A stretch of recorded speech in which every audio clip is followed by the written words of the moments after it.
I want to ask you something personal. How many times did you get up last night? Once? Twice? Maybe 3 or 4 times, shuffling to the bathroom in the dark, half asleep, hoping this time you would actually stay asleep. If that sounds familiar, I need you to hear this clearly. What you are experiencing is not just aging. It is not a small bladder, and it is absolutely not something you should quietly accept as the rest of your life. Here is what makes this so frustrating. Most people dealing with this have already tried the standard advice. Drink less water in the evening, cut out caffeine, avoid fluids after 7 p.m. Some have even been prescribed a medication, and yet they are still up at 2 a.m., still exhausted the next morning, still searching for an answer that actually works. What almost no one is telling you, and what I want to walk you through today, is that behind this pattern, there is often a specific nutritional deficiency quietly working against you, one that affects the very muscle responsible for keeping you asleep at night, one that your doctor has almost certainly never tested for. And here is what makes today different from everything else you have found on this topic. I am not just going to explain what is happening inside your body. I am going to show you a simple kitchen ingredient, something most people walk past every week without a second thought, that directly addresses this underlying cause, backed by centuries of traditional use, and confirmed by a published clinical study from Japan. Today we will cover the real mechanism driving your nighttime urination, the one mineral your bladder may be critically low on, and a simple prepared remedy you can begin using this week. Stay with me, because by the time we reach the end, you will understand something about your own body that most people never figure out. Before I get into everything, I would genuinely love to hear from you. Drop a comment below right now and tell me, how long have you been dealing with this? A few weeks, a few months, or has this been going on for years? And where in the world are you watching from? I read every single comment and I do try to reply directly, because sometimes one specific detail about your situation changes the entire approach. So take a moment and let me know you are here. Now, what I am about to share in the next few minutes is something that most urologists, most GPs, and most health channels have never directly connected to this problem. The conventional medical approach focuses entirely on the symptom, on the bladder itself. What it almost never looks at is what is happening at a cellular level inside the muscle that controls your bladder. And that is exactly where the real story is. Let us get into it. Let me explain what is actually happening inside your body. Because once you understand this mechanism, everything else in today's video will make complete sense. Your bladder is controlled by a muscle called the detrusor. In simple terms, it is the muscle that squeezes your bladder when it is time to empty. In a healthy, well-nourished body, this muscle remains relaxed and calm throughout the night. It allows your bladder to fill slowly and steadily while you sleep. Your brain receives no urgent signal. You stay asleep. But when the detrusor becomes overactive, when it begins contracting too early, too often, and with too little reason, your brain receives a false alarm, an urgent signal to wake up, even when your bladder is only 1/3 full. And this is where the real damage begins. You wake up, you go to the bathroom, you go back to bed. Your body tries to re-enter deep restorative sleep, but never quite gets there before the next signal fires. Night after night, your sleep becomes fragmented, shallow, and exhausting. And over months and years, that chronic sleep disruption does not just leave you tired. It elevates your blood pressure. It increases inflammatory markers in your blood. It impairs your immune response. It accelerates cognitive decline. Research published in the Journal of Urology has shown that adults with regular nocturia have significantly higher rates of falls, fractures, and cardiovascular events. Not because of the bathroom trips themselves, but because of the sleep fragmentation those trips create. This is not a minor inconvenience. This is a systemic health issue. And it deserves a real explanation, not just a prescription to drink less water.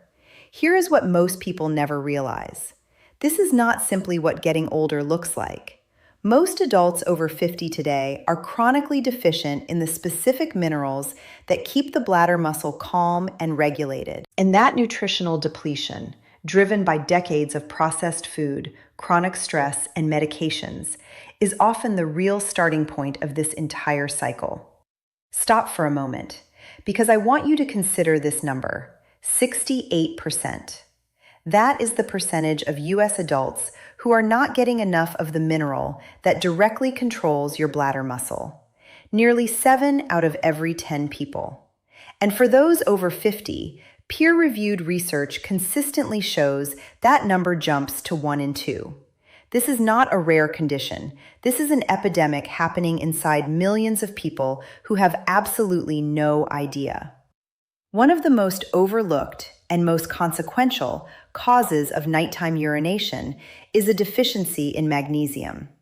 Here is how widespread this actually is. A major analysis published in the American Journal of Clinical Nutrition found that 68% of US adults consume less than the recommended daily amount of magnesium.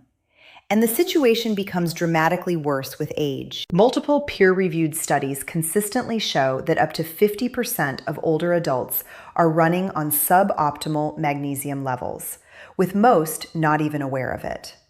Why does this matter so directly for your bladder? Because magnesium is one of the primary minerals responsible for muscle relaxation throughout the entire body, including the detrusor, the bladder muscle we just discussed. When your magnesium levels are low, that muscle loses its ability to stay calm. It becomes hypersensitive. It fires when it should not, and you wake up at 2 a.m. again. There is more. Magnesium is water-soluble, meaning your body cannot store it. Every day, stress hormones actively flush magnesium from your cells. Alcohol depletes it. Caffeine accelerates its excretion through urine. A diet high in processed food fails to replace what is lost. And this is the one I want you to pay particular attention to. Diuretic medications, blood pressure medications, and proton pump inhibitors all deplete magnesium significantly. If you are taking any of these regularly, your deficiency may be far deeper than a dietary change alone can address. And here is where most people make the critical mistake. They are prescribed anticholinergic medications like oxybutynin to suppress the bladder contractions. These medications work by blocking the nerve signals that trigger urgency. And yes, while you take them, symptoms may reduce. But the moment you stop, they return, often worse than before. Because the magnesium deficiency driving the overactivity was never addressed. You are managing the symptom. The root cause is still there, waiting. Now, it does not stop at magnesium alone. Research has also identified vitamin D receptors directly in bladder tissue, and low vitamin D levels are associated with increased overactive bladder symptoms. And for anyone who has been on diuretics for any period of time, vitamin B1, also called thiamine, is frequently depleted and almost never tested for. Yet it plays a direct role in the nerve signaling that regulates bladder control. 3 nutrients, 1 overlooked pattern, and in most cases, it begins and ends with magnesium. Now here is the part that I find genuinely fascinating, and what almost no health content has connected directly to this problem. There is a kitchen ingredient that is one of the richest whole food sources of magnesium and zinc available. It has been used in traditional medicine across Japan, Europe, and the Americas for centuries. People used it for urinary symptoms long before anyone understood the biochemistry behind why it worked. They simply knew, from generation to generation, that it helped. That ingredient is pumpkin seeds. In 2014, researchers at Hokkaido Information University in Japan published a clinical study in the Journal of Traditional and Complementary Medicine. 45 participants with documented overactive bladder symptoms, including nocturia, urgency, frequency, and urgency incontinence, were given pumpkin seed oil extract daily for 12 weeks. The results were measured using the overactive bladder symptom score, a validated clinical assessment tool used in medical research worldwide. After just 6 weeks, their scores had significantly decreased. By 12 weeks, improvements were documented across every single symptom category. Daytime frequency down, nighttime frequency down, urgency reduced, urgency incontinence improved, and critically, not a single participant reported a severe side effect throughout the entire study. What makes the prepared form particularly effective is bioavailability. Simply eating a handful of raw pumpkin seeds gives you some benefit, but the warm water extraction process, grinding the seeds and simmering them, releases the active phytosterols and mineral compounds in a form your body can absorb significantly more efficiently. The traditional preparation method was not arbitrary. It was, as we now understand, biochemically optimal. The tradition was right, and the science now explains exactly why. Here is everything you will need. Make a note of this. 2 tablespoons, that is 20 grams, of raw pumpkin seeds. This is your primary source of magnesium and zinc. 1 teaspoon, about 3 grams, of freshly grated ginger for bladder wall inflammation support. Half a teaspoon, around 1.5 grams, of Ceylon cinnamon. And I want to be very specific here. Ceylon specifically, not the regular cassia cinnamon sold in most supermarkets. They look almost identical, but they are not the same thing. 2 cups, that is 475 milliliters, of filtered water, and 1 teaspoon of raw honey. This is optional, and it goes in only after cooling, never before. Each of these is here for a precise reason, which I will walk through right now. Pumpkin seeds contain exceptionally high concentrations of magnesium and zinc, 2 minerals that work together to relax smooth muscle tissue throughout the body, including the detrusor muscle of the bladder. They also contain phytosterols, specifically sitosterols, which the 2014 Japanese clinical study identified as likely responsible for the bladder improvements observed. These plant compounds appear to support hormonal balance in bladder tissue and reduce the frequency of urgency signals, particularly in women over 50 experiencing postmenopausal hormonal shifts.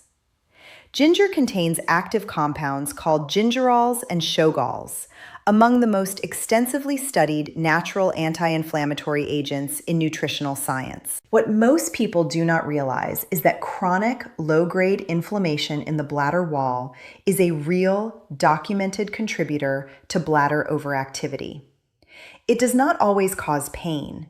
It does not always announce itself, but it keeps the bladder in a state of heightened sensitivity. By addressing this inflammation consistently over several weeks, ginger supports a calmer, less reactive bladder environment from the inside. Ceylon cinnamon has a significantly different active compound profile compared to common cassia cinnamon, and its primary relevant benefit here is blood sugar regulation, specifically overnight. Blood sugar fluctuations during sleep are a documented driver of increased overnight urine production by the kidneys. By stabilizing these fluctuations, Ceylon cinnamon can meaningfully reduce the kidney's workload during the hours you most need to sleep. Raw honey, added only after the drink cools to lukewarm, contributes natural antimicrobial and anti-inflammatory compounds that support urinary tract health. This is particularly relevant for women over 50, who are significantly more prone to recurrent urinary irritation and low-grade infections that can worsen bladder sensitivity. Together, these 4 ingredients address 4 distinct contributing factors simultaneously.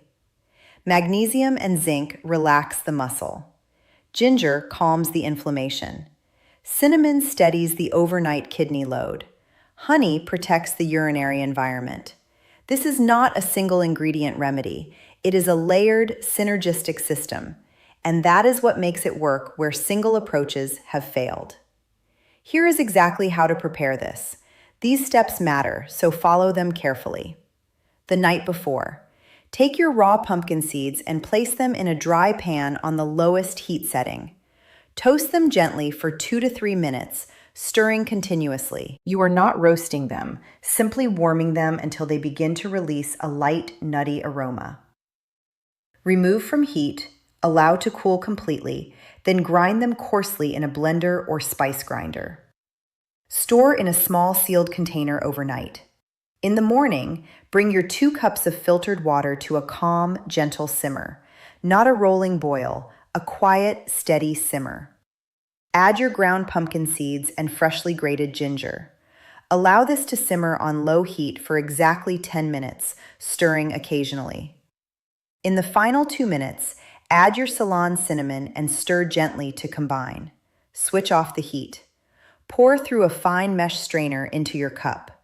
Allow it to cool to a comfortable lukewarm temperature, warm enough to hold comfortably, not hot enough to steam.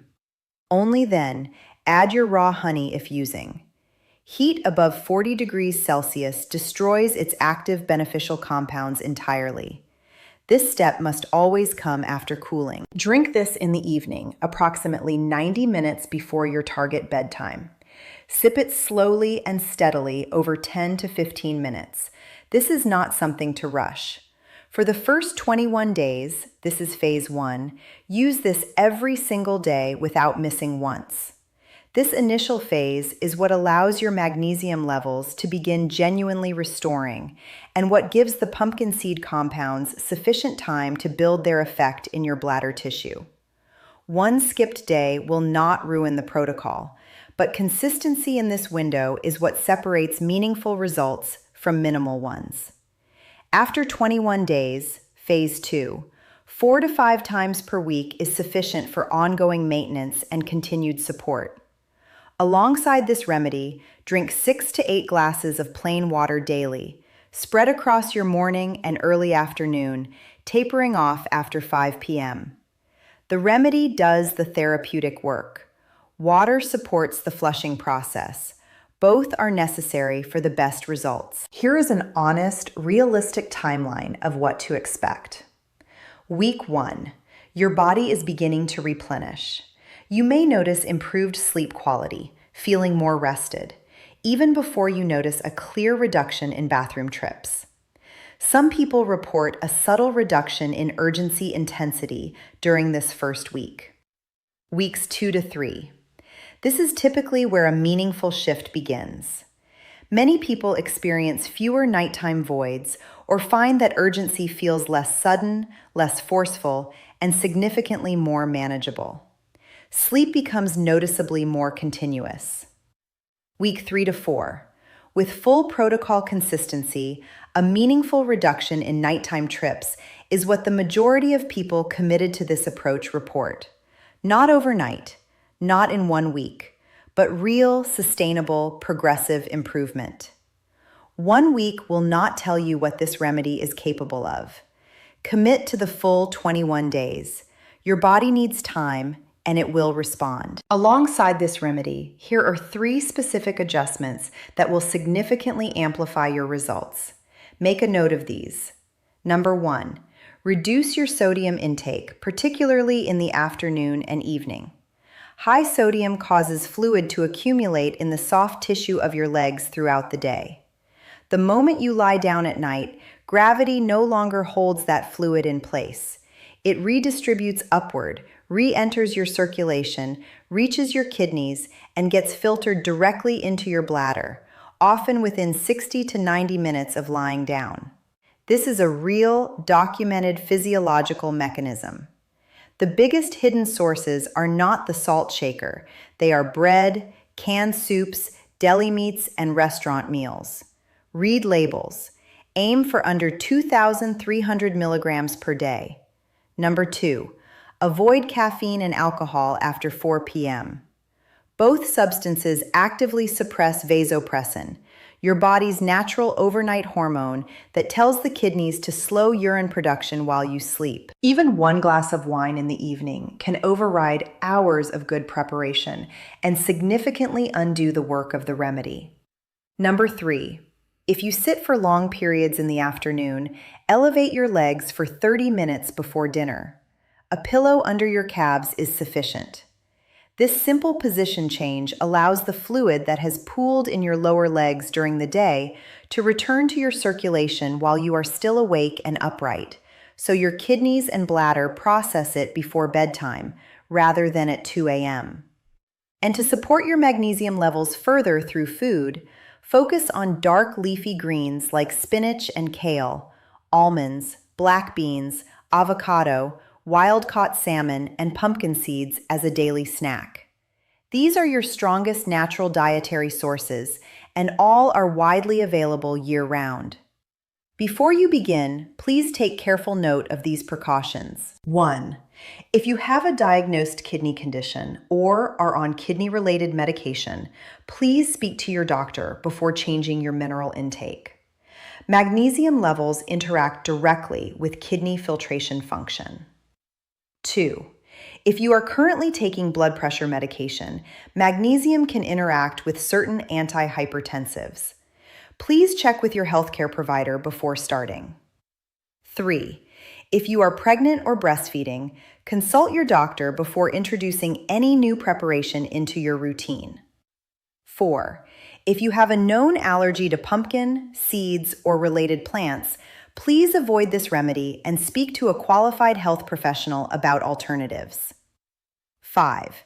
If you are managing type 2 diabetes or actively monitoring blood sugar, the Ceylon cinnamon in this remedy supports blood sugar regulation, which is generally beneficial, but do monitor your levels and inform your doctor of any dietary changes. And regardless of your individual situation, I strongly encourage you to get your magnesium levels tested before you begin.